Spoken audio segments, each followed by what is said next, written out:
Hello, and welcome to English for Everyone, where we practice real-life American English. Today we're going to talk about some important and confusing words, so let's get started. Today we're talking about these two words, chunk and chunky. They can be used to describe a lot of different things. So first let's look at the word chunk. Chunk is a noun. Pronunciation, use the short sound like cup and up. Chunk. We see the N before the K. When you see an N before a K, it's pronounced with a sound like ring and song. Chung. It's a nasal sound. Chunk. What is a chunk? A chunk is a thick piece or a big piece. For example, these are chunks. These are chunks of wood. They're thick pieces, they're big pieces of wood, so we call them chunks. These are chunks of wood. Let's practice. What are these? Are these chunks of wood? That's right, these are chunks of wood. And I can say this is a chunk of ice. It's countable, so I use the article a. This is a chunk of ice. This is a big chunk of ice. Let's practice. What is this? Is this a big chunk of ice? That's right, this is a big chunk of ice.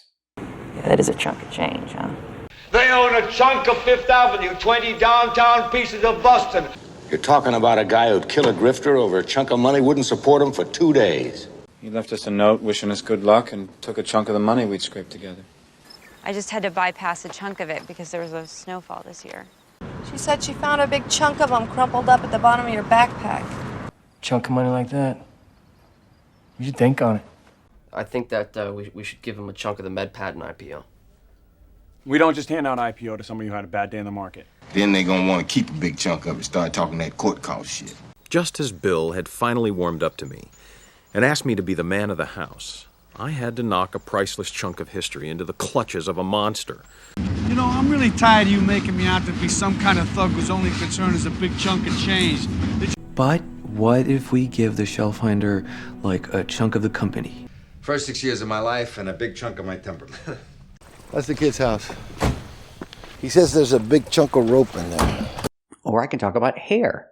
She lost a big piece of hair. So we say she lost a chunk of hair. Lose in the present, in the past, lost. She lost a chunk of hair. Let's practice. Did she lose a chunk of hair? That's right, she lost a chunk of hair. And I can also talk about time. He spent a big chunk of his life teaching, like a big piece of his life. You're talking about a lot of time, a long time.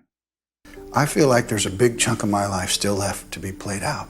Excuse me, but I spent a big chunk of my life being a monster and now... Example, he spent a big chunk of his life teaching, just like me. Let's practice. Did he spend a big chunk of his life teaching?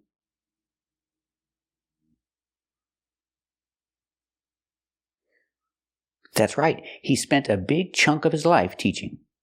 Now let's talk about the adjective chunky. Chunky is used to describe things with big pieces. For example, this is a chunky bracelet. She's wearing a chunky bracelet. The bracelet has big pieces, so we say it's a chunky bracelet. Let's practice. Is this a chunky bracelet? That's right, this is a chunky bracelet. Let's practice. Is she wearing a chunky bracelet? That's right, she's wearing a chunky bracelet. I can also talk about peanut butter. You can buy two kinds of peanut butter. You can buy chunky peanut butter, or you can buy creamy peanut butter. Chunky peanut butter has thick pieces of peanuts in it. And the creamy peanut butter doesn't have any pieces. It's smooth, it's creamy. It's not chunky. I prefer chunky peanut butter. How much do I owe you for a fingerful of chunky Skippy spread? Skippy chunky. Chunky peanut butter. This. What is that? You can also call it crunchy peanut butter. But today we're practicing with the word chunky, so I'm going to call it chunky peanut butter. I prefer chunky peanut butter. What about you? Do you prefer chunky peanut butter or creamy peanut butter?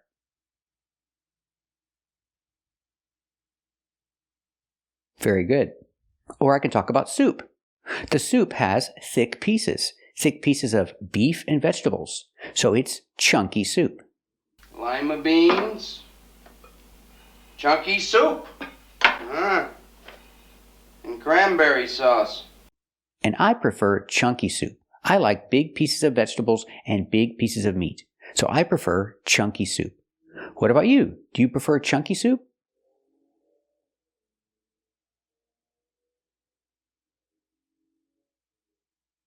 Very good. And we have another meaning of chunky. We can call the baby chunky. It means a little fat. This is a chunky baby. The baby is a little fat. So we use the adjective chunky. This is a chunky baby. The baby is a little chunky. It means fat. Just, a little chunky. Okay. He's about 45, little chunky. That's him. I look fat. Just a little chunky. Okay, these fangirls, they may be pasty and a little chunky, but they're really sexual. You bring shame to the Nazi party. Let's practice. Is this a chunky baby?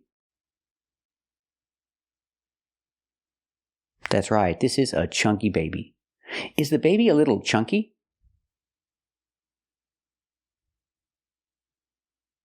That's right, the baby is a little chunky. So remember, the noun chunk refers to thick pieces. A thick piece is a chunk. But you can refer to different things. A chunk of ice, a chunk of hair, a chunk of wood. And chunky is the adjective. We use it to describe things. Chunky soup, chunky peanut butter, things with thick pieces. Or I can talk about a person and say they're chunky, meaning they're a little fat.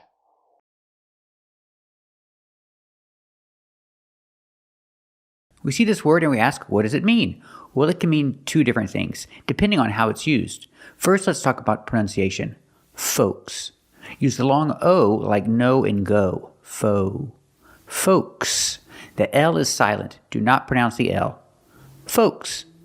Folks can mean people. If I'm talking to a group of people, I can say, hey, how are you folks doing? Let's hear some examples. A while since we've seen folks like you. Folks, we have scored big this time. Sorry I'm late, folks. We need folks like you. All right, folks, we don't have much time. All right, folks, welcome to cardiac rehab. Example, there are a lot of folks here. There are a lot of people here. Let's practice. Are there a lot of folks here?